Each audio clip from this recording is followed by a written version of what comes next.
ఈనాటి ధ్యానాంశము God's treasure, దేవుని సంపద అనేటటువంటి శీర్షికను ఆధారం చేసుకొని కొద్ది నిమిషాలు దేవుని యొక్క వాక్యాన్ని ధ్యానం చేసుకుందాం. పాత నిబంధన గ్రంథము నుండి నిర్గమకాండము 19వ అధ్యాయము 5వ వచనాన్ని చదువుకుందాం. Book of Exodus chapter 19 verse 5. నిర్గమకాండము 19వ అధ్యాయము 5వ వచనాన్ని చదువుకుందాం. కాగా మీరు నా మాట శ్రద్ధగా విని నా నిబంధనను అనుసరించి నడిచిన ఎడల మీరు సమస్త దేశ జనులలో నాకు స్వకీయ సంపాద్యమగుదురు. సమస్త భూమియు నాదే కదా. ఈ అద్భుతమైనటువంటి మాటలు దేవాది దేవుడు భక్తుడైనటువంటి మోషేతో మాట్లాడుతున్నటువంటి మాటలుగా మనకు అర్థమవుతుంటా ఉన్నాయి.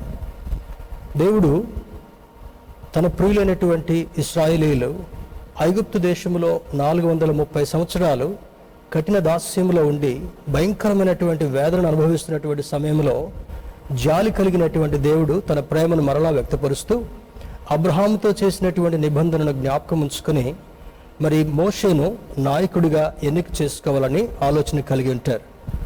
3వ అధ్యాయంలో నిర్గమకాండ 3వ అధ్యాయంలో మోషే తన మామ అయినటువంటి ఇత్రో యొక్క గొర్రెల మందలను మేపుకుంటూ ఆ యొక్క హోరేబ్ అనేటటువంటి పర్వతం దగ్గర ఉంటున్న సమయంలో ఆ మండుచున్నటువంటి పొదలో నుండి ఒక స్వరము వినపడడం, మోషే భక్తుడు శ్రద్ధగా దాని దగ్గరికి వెళ్ళి చూస్తుంటుండగా పొద దగదగ మండుతుంది, కానీ అది బూడిదగా బుగ్గిగా కాకపోవడం ఆయన గమనించి ఆశ్చర్యంగా అక్కడ నిలబడతాడు. అప్పుడు ఆ స్వరము దేవుని యొక్క స్వరం అని దేవుడు తెలియచేసిన తర్వాత శ్రద్ధగా దేవుడు మోషేతో మాట్లాడతాడు. అదే 3వ అధ్యాయం 12వ వచనంలో నేను నిన్ను నాయకుడిగా ఎన్నుకొని ఐగుప్తు దేశానికి తీసుకుని వెళ్ళి నా ప్రియులైనటువంటి ఇశ్రాయేలీయులను ఫరో యొక్క బంధకముల నుంచి నేను వారిని తోడుకొని రాబోతున్నాను, ఇదే పర్వతం మీద వాళ్ళు నన్ను సేవిస్తారు అనేటటువంటి ఒక మాటను దేవాది దేవుడు మోషేకు వెల్లడి చేయడం జరుగుతుంటా ఉంది. ఆ తర్వాత కిందికి వచ్చినప్పుడు 14వ వచనంలో చూసినప్పుడు మరి నీ ఉనికిని ఎలా నేను చెప్పాలి, ఎవరు నీతో మాట్లాడారు, నువ్వెవరి తరపున వచ్చావని చెప్తే నేను ఫరోకి ఏం చెప్పాలని మోషే అడిగినప్పుడు నేను ఉన్నవాడను అనువాడనై ఉన్నాను అని చెప్తాడు. I am that I am.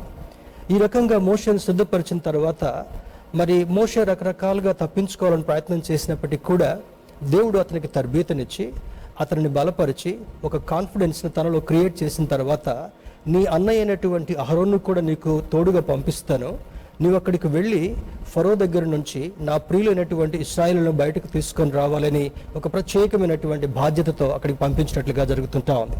ఈ అధ్యాయాలన్నింటిలో జరిగిన తర్వాత 19వ అధ్యాయానికి వచ్చినప్పటికల్లా ఇక్కడ అంటూ చూడండి, అక్కడ 2వ వచనం, వారు రెఫెదీము నుండి బయలుదేరి సీనాయి అరణ్యమునకు వచ్చి ఆ అరణ్యమందు దిగిరి, అక్కడ ఆ పర్వతం ఎదుట ఇశ్రాయేలీయులు వెడిసిరి అని అంటాడు.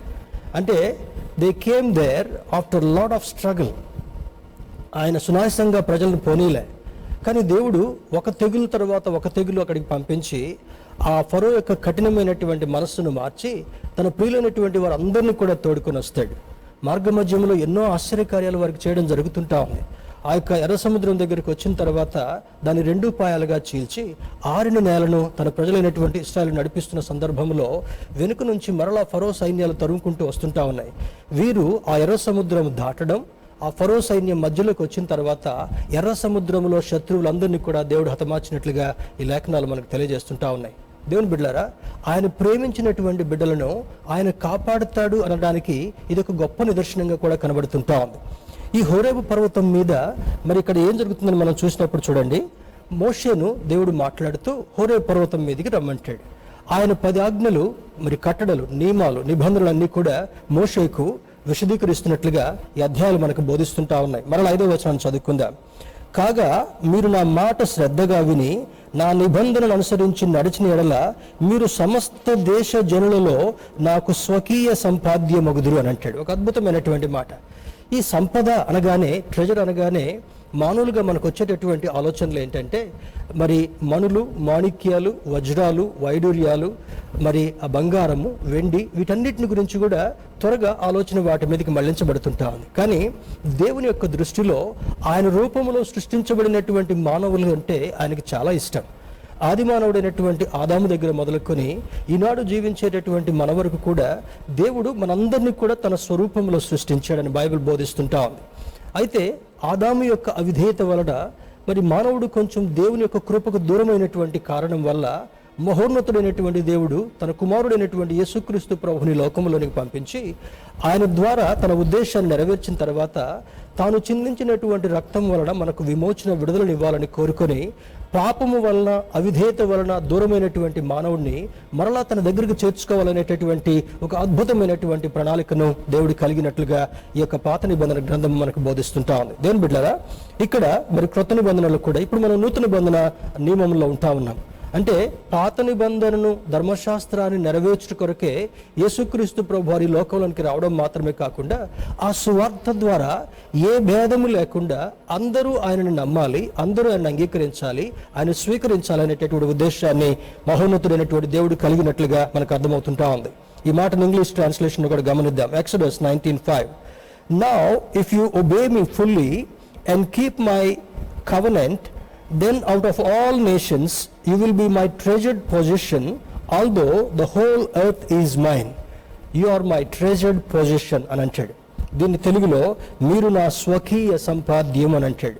మరి దీనికి ఇంకొంచెం అర్థం కావాలనుకుంటే 127వ కీర్తనలో సొలొమోను భక్తుడు రాస్తూ అంటాడు, కుమారులు దేవుడు అనుగ్రహించు స్వాస్థ్యము బహుమానం అని అంటాడు. అంటే పిల్లలు తల్లిదండ్రులకు స్వాస్థ్యంగా ఉండేటటువంటి వారు, ఆయన నామములో రక్షించబడినటువంటి మనం అందరం కూడా మహోన్నతుడైనటువంటి దేవునికి స్వాస్థ్యంగా ఆయన చూడాలనుకుంటున్నాడు. We are the treasure for him. మనందరినీ కూడా ఒక అద్భుతమైనటువంటి ట్రెజర్గా, సంపదగా దేవుడు చూడాలని ఈ లేఖనాలు మనకు బోధిస్తుంటారు. దానిలో 2 ప్రాముఖ్యతలు మనం గమనిద్దాం. కాగా మీరు నా మాట శ్రద్ధగా విని, అంటే వినటంలో కూడా మరి వేరు పరిస్థితులు మనం గమనించాలి. కొంతమంది కాన్సన్ట్రేట్ చేసి వింటారు, కొంతమంది విన్నట్టుగా ఉంటారు, కొంతమంది వినరు.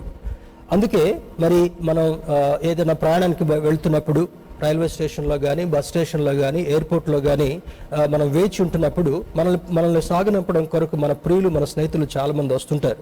మరి ముఖ్యంగా విదేశాలకు వెళ్ళేటటువంటి సమయంలో ఈ డిస్కషన్స్లో నిమగ్నం అయిపోయి ప్రాముఖ్యమైనటువంటి సూచనలను లేదా ఆ బోర్డు చేసేటటువంటి సూచనలు మనం మర్చిపోతామనే ఉద్దేశం చేత అక్కడ ఒక అనౌన్స్మెంట్స్ మనకు వినపడుతూ ఉంటుంటాయి. Your attention please. మరి రైల్వే స్టేషన్లో కూడా మరి ఎక్కడ చూసినా కూడా they are drawing the attention of the passenger. ఎవరైతే ప్రయాణం చేసేటటువంటి వారుగా ఉన్నారో ఈ యొక్క మిగిలిన ఆలోచనలన్నిటి నుంచి కూడా ఆ దృష్టి మళ్లించి ఏ సూచన అయితే ఇవ్వబడుతుందో ఆ సూచనను పాటించాలని అక్కడ తెలియచేయబడుతుంటా ఉంది. In case if you don't listen to that announcement you might miss your aeroplane or any other thing. ట్రావెల్లో ఉన్నటువంటి నీ యొక్క దాన్ని నువ్వు మిస్ అయ్యేటటువంటి ప్రమాదం కూడా ఉంది. దేవుడు కూడా వారిని హోరేబు పర్వతం దగ్గరికి తీసుకుని వచ్చిన తర్వాత 3వ అధ్యాయంలో జ్ఞాపకం చేసినట్లుగా, కాగా మీరు నా మాట శ్రద్ధగా విని అని అంటాడు.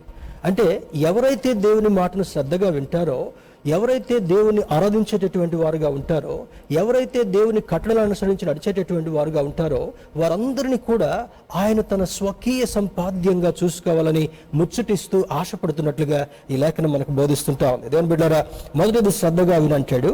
రెండవది నా నిబంధనను అనుసరించి నడిచిన ఎడల, అంటే ఇంగ్లీష్లో అంటాడు కీప్ మై కవెనెంట్. అంటే దేవుడు ఒక నిబంధనను చేసుకున్నాడు. ఒక్కొక్కరితో ఒక్కొక్క నిబంధన దేవుడు ఇచ్చారని ఇష్టపడుతుంటున్నాడు. మరి అబ్రహాంతో చేసినటువంటి నిబంధన ఏంటంటే, అబ్రామా, నీవు 75 సంవత్సరాల ప్రాయం వరకు కూడా సంతానం లేకుండా ఉన్నావు కదా, నీవు అన్నీ కలిగి ఉన్నావు, కానీ దాన్ని అనుభవించడం కొరకు నీకు వారసుడు లేడు కనుక if you listen to my covenant, if you listen to my word carefully, నీవు నా మాటను శ్రద్ధగా వినట్లయితే నీతో ఒక నిబంధనను చేసుకోవాలనుకుంటున్నాను అంటాడు. నిబంధన అనేటటువంటిది ఒక రకమైనటువంటి అండర్స్టాండింగ్. ఆ వ్యక్తికి దేవాది దేవునికి మధ్యలో జరిగేటటువంటి ఒక అండర్స్టాండింగ్ ఏంటంటే, నీవు నా మాటను శ్రద్ధగా విని నేను చెప్పినట్లుగా నీవు చేసినట్లయితే నీకు నీ యొక్క సంతానాన్ని ఇస్రాయేలు వలె చేయబోతున్నాను, ఆకాశ నక్షత్రాల వలె చేయబోతున్నానని ఒక నిబంధన అబ్రాహాముతో దేవుడు చేయడం జరుగుతుంటా ఉంది. నోవహుతో కూడా ఒక నిబంధన చేస్తాడు. ఇప్పుడున్నటువంటి ప్రజలందరిలో కూడా ఎవరు నా మాట వినకుండా ఉంటున్నారు కనుక, విననొల్లనటువంటి ప్రజలు శాపగ్రస్తమైనటువంటి స్థితిలో ఉంటున్నారు కనుక, నీ ఒక్కడివే నా దృష్టికి నీతిమంతుడిగా కనబడుతున్నావు కనుక I want to make a covenant with you and your family. నీతో ఒక మంచి నిబంధన చేసుకోవాలనుకుంటున్నాను. ఆ యొక్క చక్కని ఆ ఓడను నిర్మించడం, ఆ ఓడలో వాళ్ళందరూ ఎక్కడం, తర్వాత మరి భయంకరమైనటువంటి జలప్రళయం రావటం, ప్రపంచంలో ఉన్నటువంటి వారందరూ కూడా తుడిచిపెట్టి వెళ్ళడం, ఆ నీతిమంతుని కుటుంబం మాత్రమే మిగిలినట్లుగా లేఖనాలు మనకు బోధిస్తుంటారు. దేవుని బిడ్డారా, ప్రతి ఒక్కరితో ఒక నిబంధన చేసుకోవాలనేటువంటి దేవుడు యాకోబుతో కూడా ఒక నిబంధన చేసుకున్నాడు. మన పితరులైనటువంటి అబ్రహాము, ఇస్సాకు, యాకోబులతో చేసినటువంటి నిబంధన ఆ గోత్రంలో వచ్చినటువంటి వంశంలో ఉన్నటువంటి వారందరికీ కూడా అదే నిబంధనను కొనసాగింప చేయాలనుకున్నాడు. కానీ అందులో ఒక చిన్న ఇంపార్టెంట్ ప్రిన్సిపల్ ఏంటంటే, ఎవరైతే నా మాట శ్రద్ధగా వింటారో, ఎవరైతే నా నిబంధనను అనుసరించి నడిచి ఉంటారో వారందరినీ నేను స్వకీయ సంపాద్యంగా చేసుకోవాలనుకుంటున్నాను. ఈ భూమంతా నాదే కదా అని అంటాడు. దేవుని బిడ్డలారా, చాలా మంది ఇప్పుడు భూమి ఇది నాది అది నాది అనేటటువంటి కొలతల్లో ఉంటున్నారు, కానీ ఇదంతా సృష్టికర్త అయినటువంటి దేవుడు ఇచ్చినటువంటిదే. కానీ ఇక్కడ ఆ నిబంధనలు మనం కొనసాగినట్లయితే, మిమ్మల్ని నాకు స్వకీయ సంపాద్యంగా చేసుకోవాలి. You are going to be my wonderful treasure, మరి ట్రెజర్డ్ పొజిషన్ అనేటటువంటి మాటను అక్కడ వాడడం జరుగుతుంటా ఉంది. ఇక్కడ చేసినటువంటి నిబంధన తర్వాత మరొక మాటను కూడా ఇశ్రాయేలు గురించి మనం చూద్దాం. Turn with me to Deuteronomy, ద్వితీయోపదేశకాండము 7వ అధ్యాయము 6వ వచనాన్ని చూద్దాం. డ్యూటరానమీ చాప్టర్ 7 verse 6, 7వ అధ్యాయము 6వ వచనాన్ని చూస్తే, నీవు నీ దేవుడైన యెహోవాకు ప్రతిష్ఠిత జనము, నీ దేవుడైన యెహోవా భూమి మీదనున్న సమస్త జనముల కంటే నిన్ను ఎక్కువగా ఎంచి నిన్ను తనకు స్వకీయ జనముగా ఏర్పరచుకొనెను. యాకోబు యొక్క పేరును మార్చి ఇశ్రాయేలును పెట్టిన తర్వాత, ఇశ్రాయేల్ అంటే మరి అనేకులకు తండ్రిగా ఉండేటటువంటి వాడు. ఇశ్రాయేలుకు దేవుని నమ్మినటువంటి వాడుగా ఉన్నాడు కనుక, దేవుని మీద ఆధారపడినటువంటి వాడుగా ఉన్నాడు కనుక, దేవుని దగ్గర నుంచి అన్ని నేను సంపాదించుకోగలను, దేవుడు లేకపోతే నా జీవితం శూన్యమని ఇశ్రాయేలు ఎప్పుడైతే నమ్మాడో, తన సంతానం అంతటిని కూడా ఎవరిని జ్ఞాపకం చేస్తున్నాడు ఇక్కడ? నీవు నీ దేవుడైన యెహోవాకు ప్రతిష్ఠిత జనము. చూడండి దేవుని బిడ్డలారా, Israelites are chosen generation and they are also called house of Jacob. ఇశ్రాయేలీలందరినీ కూడా హౌస్ ఆఫ్ జేకబ్ గా, యాకోబు ఇంటివారు అని పిలువబడుతున్నటువంటిగా ఉన్నారు. God expressed his heart's desire to our forefathers through Moses. మోషే ద్వారా మరి ఈ యొక్క సూచనను దేవాది దేవుడు ఇశ్రాయేల్ అందరి కొరకు ఇస్తున్నట్లుగా అర్థమవుతుంటా ఉంది. God desires to see us, keep us like a precious jewel. అంటే మనందరినీ కూడా ఆణిముత్యాల్లాగా ఆయన చూడాలనుకుంటున్నాడు. జకర్యా భక్తులతో మాట్లాడుతూ అంటాడు, జకర్యా గ్రంథం 2వ వచనంలో, ఎవరైనాను మిమ్మల్ని ఏదన్నా అంటే అది నా కనుగుడ్డును ముట్టినట్టే అని అంటాడు. అంటే you are the jewel of my eye అని అంటాడు. నా కనుపాపను పోలినటువంటి వారుగా మీరున్నారని లేఖనంలో దేవుడు జ్ఞాపకం చేస్తున్నాడు. ఆయన నమ్మినటువంటి బిడ్డలను, ఆయన యందు విశ్వాసం ఉంచినటువంటి వారిని, ఆయన కట్టడలను అనుసరించి నడిచేటటువంటి వారిని కనుపాప వలె కాపాడేటటువంటి దేవుడు, మనం ఆరాధించేటటువంటి దేవుడని జ్ఞాపకం చేయబడుతుంటాం. దీంట్లో అంటే చూడండి, ఇంతకుముందు ఏమంటాడు? మీరు నా మాటను శ్రద్ధగా విన్నట్లయితే, నా కట్టడలను అనుసరించి నడిచినట్లయితే మీరు నా స్వకీయ సంపాద్యమని మొట్టమొదటిగా నిర్గమకాండ భాగంలో అంటాడు. ద్వితీయోపదేశకాండానికి వచ్చినప్పటికల్లా మరికొన్ని ట్యాగ్స్ ని వారికి ఇస్తున్నట్లుగా, మరికొన్ని హోదాలను వారికి అందిస్తున్నట్లుగా లేఖనాలు మనకు బోధిస్తున్నాయి. ఇక్కడ అంటాడు, నీవు నీ దేవుడైన యెహోవాకు ప్రతిష్ఠిత జనము. You are the consecrated people to the Lord. అంటే మనల్ని మనం ప్రతిష్ఠ చేసుకోగలగాలి. ఎందుకు ఏనని పాత నిబంధన గ్రంథాన్ని, ఇప్పుడున్నటువంటి నూతన నిబంధన గ్రంథాన్ని రెండింటిని మనము జత చేసి పోల్చి చూసుకున్నట్లయితే, తన కుమారుడైనటువంటి యేసుక్రీస్తుని లోకంలోనికి ఎందుకు పంపించాడు?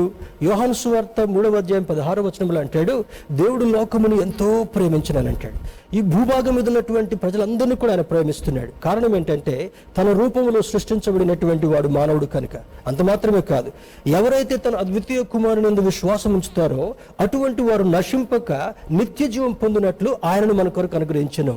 హి has given the best gift to the mankind అని మనం జ్ఞాపకం చేసుకుంటాం. ఒక అద్భుతమైనటువంటి బహుమానాన్ని యేసుక్రీస్తు ప్రభువారిని మనకు అందించిన తర్వాత, ఆయన యందు విశ్వాసం ఉంచినటువంటి ఏ ఒక్కరు కూడా నశించడం ఆయనకి ఇష్టం లేదు. అందుకని ఏమంటాడు, ఎప్పుడైతే ఆయన శిలువ మీద మనందరి పాపముల నిమిత్తమై ప్రాయశ్చిత్తంగా ఆ ఘోరమైనటువంటి మరణాన్ని అనుభవించాడో, ఆ రక్తాన్ని చిందించాడో, అందును బట్టి ఏం చేస్తున్నాడు?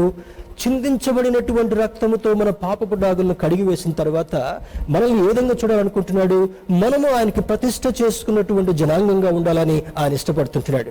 ఆనాడు పాత నిబంధనలు ఉన్నటువంటి మన పితరులైనటువంటి ఇశ్రాయేలు కూడా మీరు నా ప్రతిష్ఠిత జనం అంటూ ఈనాడు జీవించేటటువంటి మనకు దేవి ఏ విధంగా అది ఆపాదించబడుతుంటా ఉంది? యేసయ్య నామమును అంగీకరించినటువంటి ప్రతి ఒక్కరు కూడా, ఆయన మన కొరకు చనిపోయాడు, మన కొరకు రక్తం చిందించాడు, మన కొరకు స్థలాన్ని సిద్ధం చేస్తున్నాడు తిరిగి లేచిన తర్వాత అని ఎవరైతే నమ్ముతారో వాళ్ళందరూ కూడా ప్రతిష్ఠిత జనమని జ్ఞాపకం చేస్తుంటున్నాడు. తర్వాత అంటాడు, నీ దేవుడైన యెహోవా భూమి మీదనున్న సమస్త జనముల కంటే నిన్ను ఎక్కువగా ఎంచి. ఒక అద్భుతమైనటువంటి మాట. ఈ భూభాగం మీద ఎంతమంది ఉన్నారు? మన భారతదేశంలో 134 నుంచి 136 కోట్ల వరకు ఉన్నారు. ప్రపంచం అంతట్లో కూడా 780 నుంచి 800 కోట్ల వరకు అంచనాగా ప్రజలు ఉన్నట్లుగా ఈ స్టాటిస్టిక్స్ మనకు తెలియజేస్తుంటున్నాయి. ఇటువంటి ప్రజలందరిలో కూడా God is looking at every human being on this earth.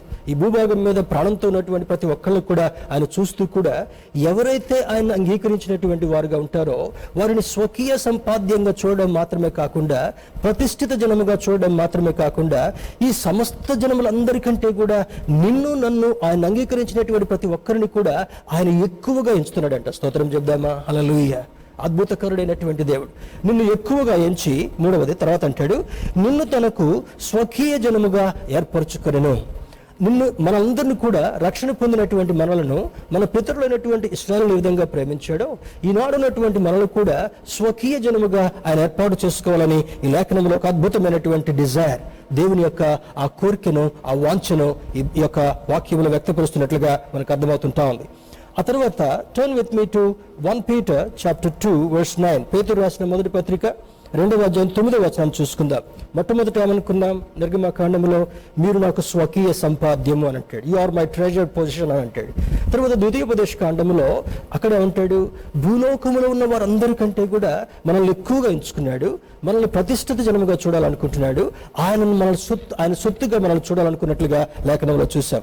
పేతురు భక్తుల ద్వారా వెల్లడి చేస్తున్నటువంటి మాటను ఈ నూతన బంధన భాగంలో మనం చూసినప్పుడు చూడండి. 1 Peter chapter 2 verse 9 ఇక్కడ అంటాడు, మరి అయితే మీరు చీకటిలో నుండి ఆశ్చర్యకరమైన తన వెలుగులోనికి మిమ్మల్ని పిలిచిన వాని గుణాతిశయములను ప్రచురము చేయు నిమిత్తం. Why did he give us the salvation?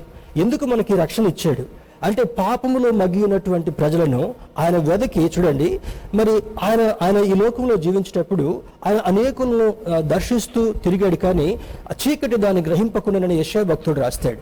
ఆయన సంచారం చేస్తున్నప్పటికీ కూడా, ఆయన సువార్త అందించబడుతున్నప్పటికీ కూడా చాలా మంది ఆ సువార్తను గ్రహించలేక వారి మనోనేత్రాలకు గుడ్డితనం కలిగిస్తుంది అపవాదని పౌలు భక్తుడు జ్ఞాపకం చేస్తాడు.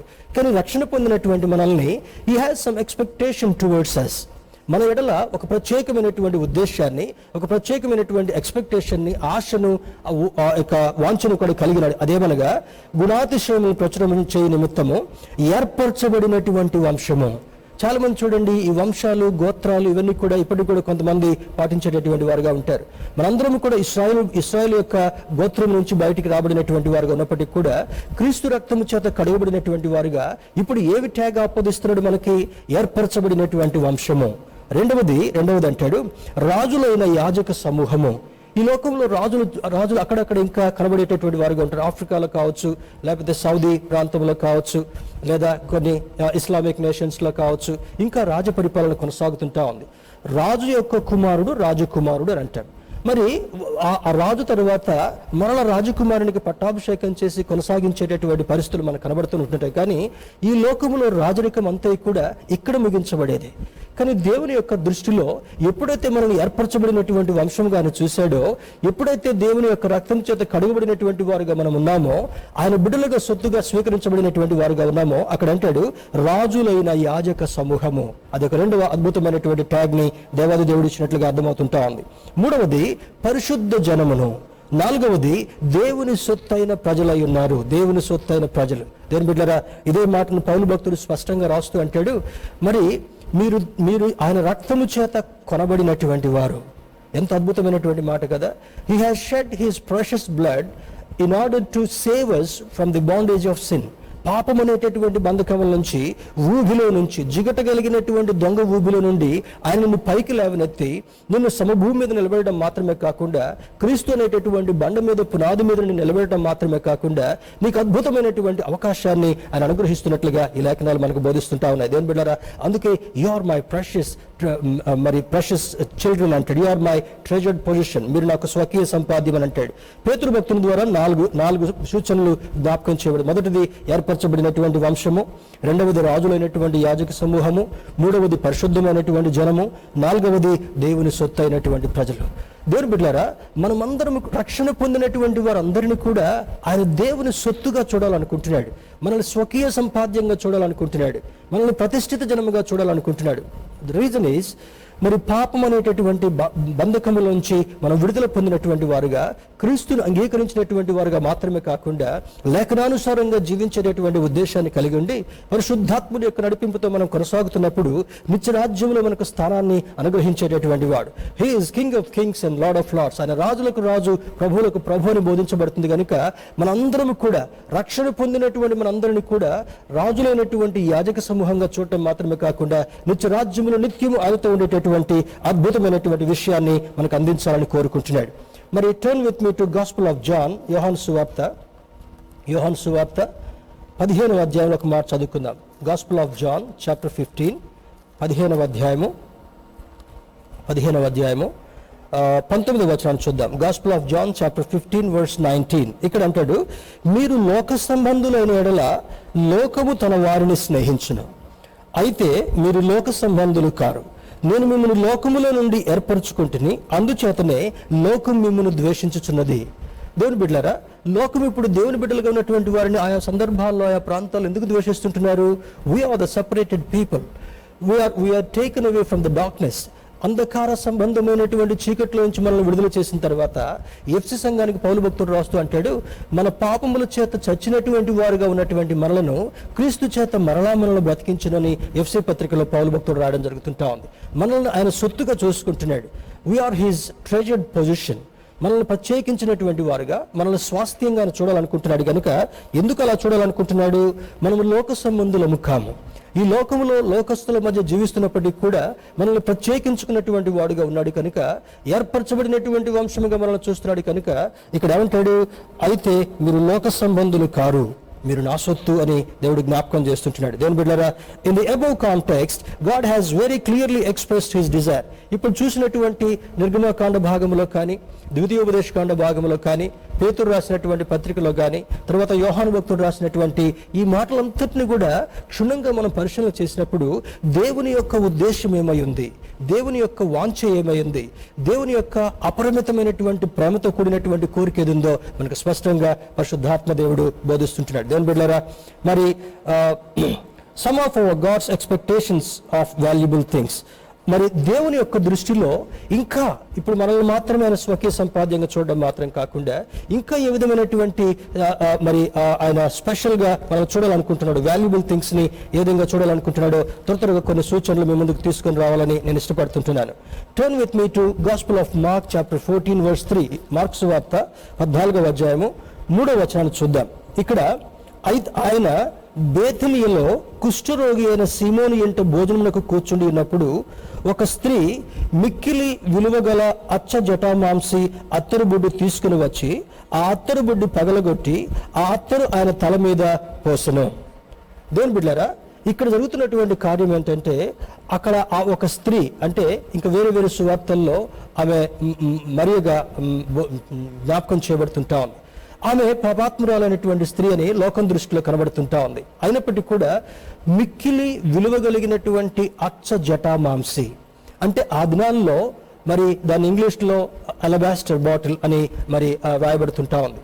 ఆనాడు వాడేటటువంటి అత్తర్లో అది చాలా ప్రశస్తమైనటువంటిది, చాలా విలువ కలిగినటువంటిది, మరి గొప్ప మధురమైనటువంటి సువాసన అందించేటటువంటిది. ఆమె ఆ డబ్బును దాచిపెట్టుకుని ఆ డబ్బుతో దాన్ని తీసుకుని వచ్చి దాన్ని పగలగొట్టి యేసయ్య పాదాల మీద పోసిన తర్వాత తన తల వెంట్రుకలతో దాన్ని తుడుస్తూ ఎంతో గొప్పగా దేవుడిని ఆరాధించినట్లుగా ఉంటా ఉంటే అక్కడ చుట్టూ ఉన్నటువంటి క్రిటిక్స్ అంటారు, ఈయన ఆమె పాపాత్మురాలైనటువంటి స్త్రీ అని తెలవకుండానే why is he allowing such a person to touch him? మరి ఇంత గొప్ప అలబాస్టర్ బాటిల్ని దాన్ని అమ్మి బీదలకు ఇవ్వచ్చు కదా అనేటటువంటి ఆలోచన ఉన్నప్పటికీ కూడా యేసయ్య అంటాడు, ఈమె నా పునరుద్ధాన విషయమై ఒక మంచి కార్యాన్ని చేసిందని ఆమెను ప్రైజ్ చేయడం జరుగుతుంటాం. దేవుని బిడ్డలారా, పాపులను రక్షించుట కొరకు క్రీస్తు యేసు లోకములోనికి వచ్చిన మాట అది నమ్మదగినది, పూర్ణాంగీకారమునకు యోగ్యమైనది అని చెప్పి బైబిల్ జ్ఞాపకం చేస్తుంది. కనుక ఈ లేఖనంలో మొదటిది ఏం చేస్తున్నాడు? ఆమె పాపాత్మురాలని దేవునికి తెలిసి ఉంటుండొచ్చు, లోకం దృష్టిలో కూడా పాపాత్మురాలుగా ఉందని తెలిసి ఉంటుండొచ్చు. కానీ ఆమె చేస్తున్నటువంటి కార్యము యేసయ్య పాదాలని అభిషేకించినట్లుగా కడిగివేయడం మాత్రమే కాకుండా ఆయన దగ్గర ఉండి ఆయన నోటి నుండి వచ్చేటటువంటి మాట ద్వారా ఆమె రక్షణ పొందడం మాత్రమే కాకుండా ఆ పాపపు జీవితం అంతటిని కూడా మార్చుకున్నట్లుగా ఈ లేఖనాలు మనకు బోధించబడుతుంటా ఉన్నాయి. ఈ మార్క్సు వార్త 14వ అధ్యాయం 3వ వచనంలో మనం చదువుకున్నటువంటి వాక్య భాగంలో ఆ పాపాత్మురాలైనటువంటి స్త్రీ దేవుని విషయంలో చేసినటువంటి ఆ గొప్ప కార్యాన్ని చూసి అందులో మనం నేర్చుకోవాల్సినటువంటి ఒక సత్యం ఏంటంటే, ఆమె తన జీవితాన్ని సమర్పించింది. సమర్పణతో కూడినటువంటి జీవిత శైలి అక్కడ కనబడుతుంటా ఉంది. ఎటువంటి పాపినైనా సరే ఆయన దగ్గరకు వచ్చినటువంటి వారిని ఆయన తృణీకరించకుండా, ఆయన అంగీకరించడం మాత్రమే కాకుండా, వారి జీవితాన్ని మార్చడం మాత్రమే కాకుండా, వారిని కూడా నిత్యరాజ్యంలో ప్రవేశించేటటువంటి ఆధిక్యత ఇవ్వగలిగినటువంటి అధికారం కలిగినటువంటి వాడని ఈ లేఖనాలు బోధించబడతాడు. మొదటిది సమర్పణ. రెండవది జెనసిస్ చాప్టర్ 22 వర్స్ 12 and 16, ఆది కాండము 22వ అధ్యాయము 12-16 వచనాలు చూస్తే, మరి దేవుని బిడ్డలారా, అక్కడ అబ్రహాం సాక్రిఫైస్డ్ ఐజాక్. ఈ యొక్క విషయంలో పాత నిబంధన గ్రంథంలో దేవుడు అబ్రహాముని పిలవడం మాత్రమే కాకుండా, అబ్రహాముతో నిబంధన చేయడం మాత్రమే కాకుండా, అబ్రహాముని 24 సంవత్సరాలు తరబేతి ఇచ్చిన తర్వాత, మరి అతను మొత్తం సిద్ధపరిచిన తర్వాత ఒక అద్భుతమైనటువంటి రీతిలో 9వ వయసు ప్రాయంలో ఇస్సాకును బహుమానంగా ఇవ్వడం జరుగుతుంటా ఉంది. ఇస్సాకు పెరిగి పెద్దవాడవుతున్న సందర్భంలో దేవుని నియమ ప్రకారం అబ్రహాము శారాలు అతన్ని పెంచుతుంటున్నారు. ఒక దశలో, యవన దశకు వచ్చిన తర్వాత మరి దేవుడు ఒక టెస్ట్ పెడుతుంటున్నాడు. అది అబ్రహాంకి టెస్ట్ అని అర్థం కాల. నీ ఒకగానొక కుమారుడైనటువంటి ఇస్సాకును నీవు బలిగా ఇవ్వమన్నప్పుడు ఆ నోరు మాట కూడా ఇంకేది మాట్లాడకుండా ఆ సిద్ధపడి తన సేవకుని తీసుకుని, ఐజాక్ని తీసుకుని ఆ పర్వతం దగ్గరికి వెళ్తాడు. వెళ్ళిన తర్వాత సేవకుడితో ఒక మాట అంటున్నాడు, నేనును ఈ చిన్నవాడును పర్వతం మీదకి వెళ్ళి బలి అర్పించి తిరిగి వచ్చేదము అని చెప్తాడు. ఒక అద్భుతమైనటువంటి మాట. దేవుని బిడ్డలారా, శ్రద్ధగా ఆలకిద్దాం. ఆ సేవకుడు పర్వతం దిగువాగానే ఉన్నారు. అబ్రహాం తన కుమారుడైనటువంటి ఇస్సాకును వెంటబెట్టుకుని పర్వత శిఖరం మీదకి వెళ్ళాడు. అక్కడ మొత్తం కూడా సిద్ధం చేశాడు. తర్వాత దాని మీద కట్టెలు పేర్చాడు. పేర్చిన తర్వాత అటువంటి సందర్భంలో ఇస్సాకు తండ్రి అయినటువంటి అబ్రహాంతో అంటున్నాడు, నాయనా, ఇక్కడ అంత సిద్ధంగా ఉంది, కట్టెలు కూడా పేర్చేస్తున్నాం, మరి గొర్రెపిల్ల లేది అని అంటాడు.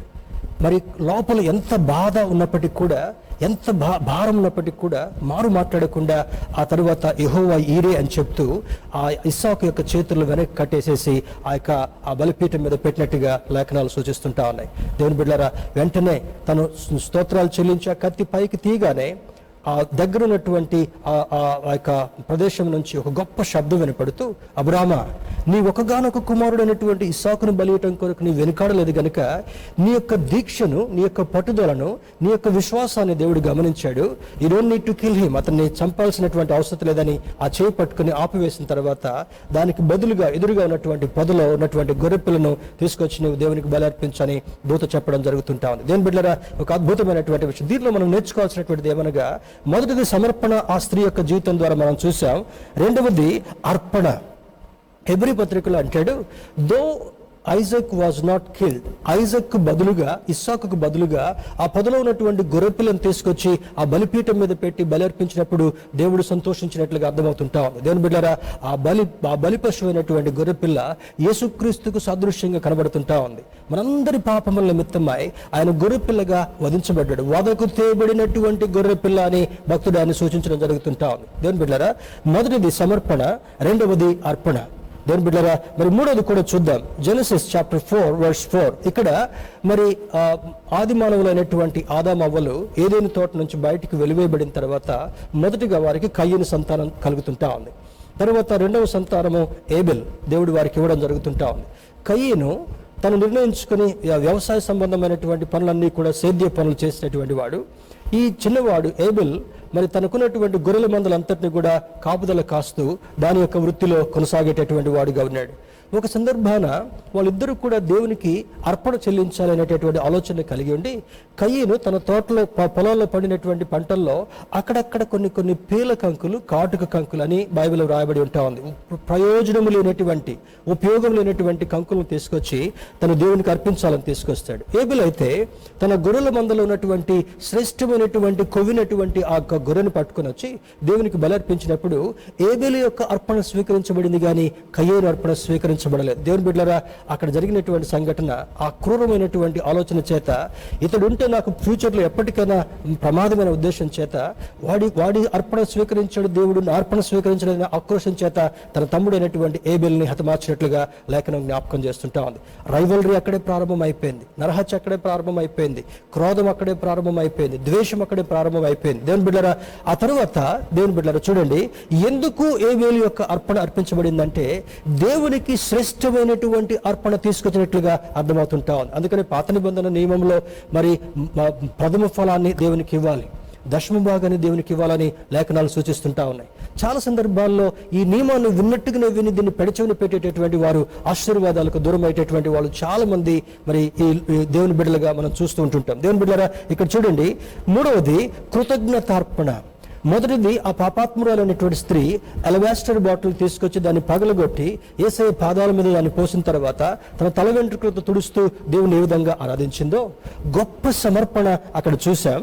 రెండవది, మరి ఐజాక్ని బలి అర్పించినటువంటి దానికి ఆ సూచనగా చూసినప్పుడు నిజమైనటువంటి హృదయపూర్వకమైనటువంటి అర్పణగా అక్కడ కనబడుతుంటా ఉంది.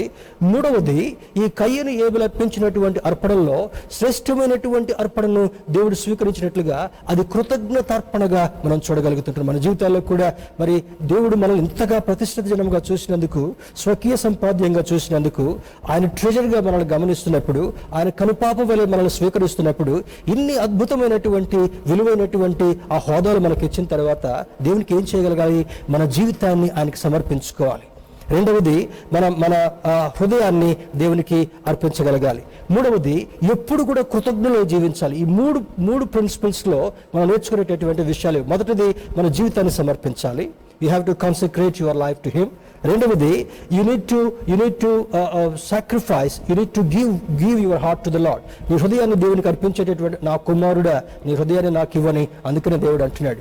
ఈ పాపపు హృదయాన్ని, మలిన హృదయాన్ని, మురికితో ఉన్నటువంటి హృదయాన్ని దేవునికి సమర్పించినప్పుడు ఆయన దాన్ని శుభ్రం చేసి మరి గాస్పెల్ ఆఫ్ జాన్లో జ్ఞాపకం చేసినట్లుగా ఆయన మన దగ్గరికి వచ్చి నివాసం చేసేటటువంటి వాడు, నీతో ఉండాలని కోరుకున్నటువంటి వాడని లేఖనం జ్ఞాపకం చేస్తుంటా ఉంది. మూడవది, దేవునికి ఎప్పుడు కూడా కృతజ్ఞత కలిగినటువంటి వారుగా మన అర్పణను ఆయనకు అందిస్తూ ఆయనకి ఇష్టమైనటువంటి బిడ్డల వలె ఉండాలని లేఖనం జ్ఞాపకం చేస్తుంటా ఉంది. దేవుని బిడ్డలారా, నాలుగవది మనం గమనించినప్పుడు మార్క్సు వార్త 12వ అధ్యాయం 42-43 వచనాలు చూసినప్పుడు అక్కడ ఒక బీద విధవరాలు, she is already widow, she has nobody to take care of her self. ఆమెను ఎవరు కూడా చూడడానికి ఎవరు కూడా లేరు.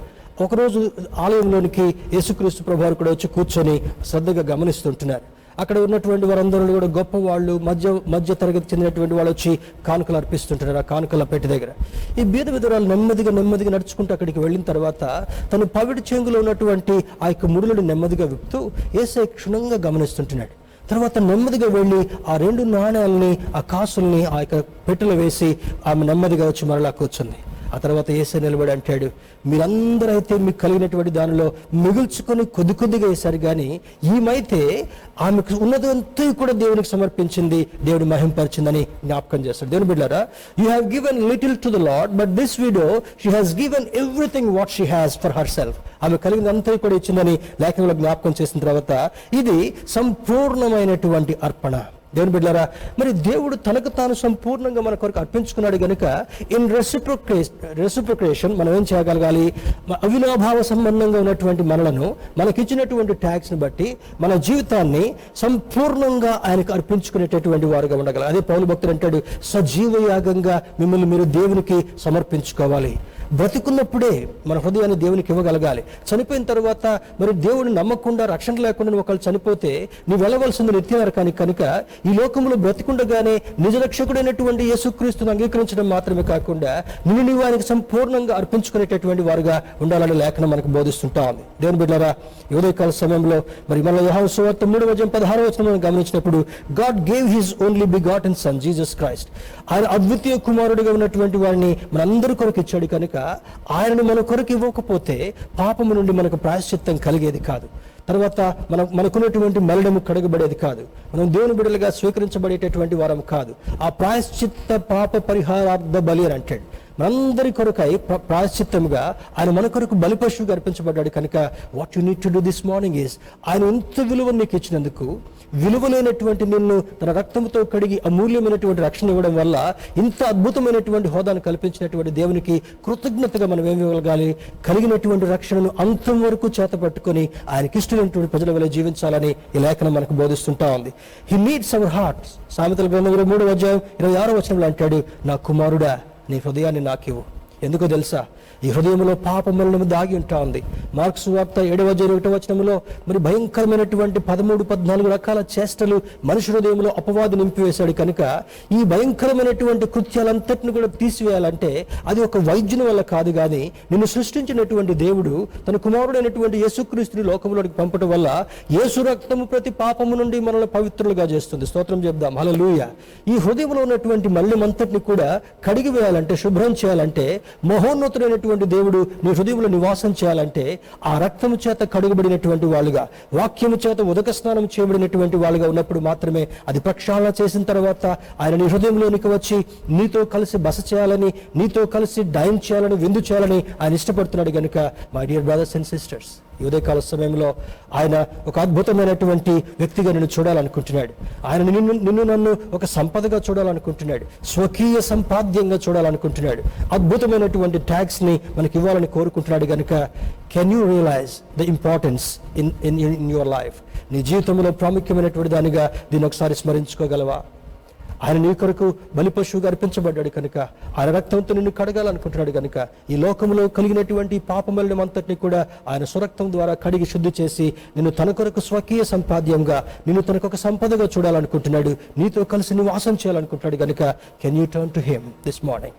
ఉదయకాల సమయంలో మరి రక్షణ లేనటువంటి వారు ఆయన వైపు తిరగాలని మీ యొక్క వాంఛను దేవునికి తెలియచేయగలరా? Let us consecrate our lives to the Lord. మనం సజీవులుగా ఉండగానే మనల్ని మనం దేవునికి సమర్పించుకుందాం, ఆయన కృపలో జీవిద్దాం. ఆయన ఎప్పుడు వచ్చినా, ఆయన ఎప్పుడు మనల్ని పిలిచినా కూడా నిత్య రాజ్యంలో నిత్యం ఆయనతో ఉండేటటువంటి ఆ వారసత్వాన్ని మనం కలిగి ఉండి ఆయనతో జీవించేటటువంటి జీవిత విధానాన్ని కలిగి ఉందాం. మరి your life is precious to you and also to him. నీ జీవితము నీకొక్కడికే ప్రశస్తమైంది కాదు. నిన్ను సృష్టించినటువంటి, నిన్ను ఈ లోకంలో మరి తల్లి గర్భంలో రూపొందించి పంపించినటువంటి ఆ దేవునికి కూడా నీ జీవితం అంటే ఇష్టం. నువ్వు నరకాగ్నికి వెళ్ళడానికి ఎంత మాత్రం కూడా ఇష్టం లేదు. నువ్వు దేవునికి దూరం కావడం ఎంత మాత్రం కూడా ఇష్టం లేదు. కనుక ఈ ఉదయకాల సమయంలో దేవుని యొక్క వాక్యాన్ని విన్నటువంటి నీవు ఆ అద్భుతకరుడైనటువంటి దేవుని యొక్క ప్రణాళికను జ్ఞాపకం చేసుకుని surrender your life to him. మన జీవితాన్ని ఆయనకు స్వాధీనం చేద్దాం. ఆయన స్వాధీనంలో బ్రతికినటువంటి వారిని, పరిశుద్ధాత్మని చేత నడిపించబడేటటువంటి వారిని ఆయన చెయ్యి విడవక మోషేను కాపాడినటువంటి దేవుడు, యెహోషువను నడిపించినటువంటి దేవుడు, మన పితరులైనటువంటి వారందరినీ కూడా నడిపించినటువంటి దేవుడు, ఆయన రక్షణ పొందినటువంటి మనందరం కూడా ఆయనతో నడుస్తూ, ఆయన కృపలో జీవిస్తూ నిత్య రాజ్యంలో ప్రవేశించేటటువంటి ఆధిక్యతను సంపాదించుకుందాం. అట్టి విలువ, అట్టి ప్రోత్సాహము, అట్టి ధన్యత దేవుడు మనందరికీ కలుగచేయునుగాక. ఆమేన్.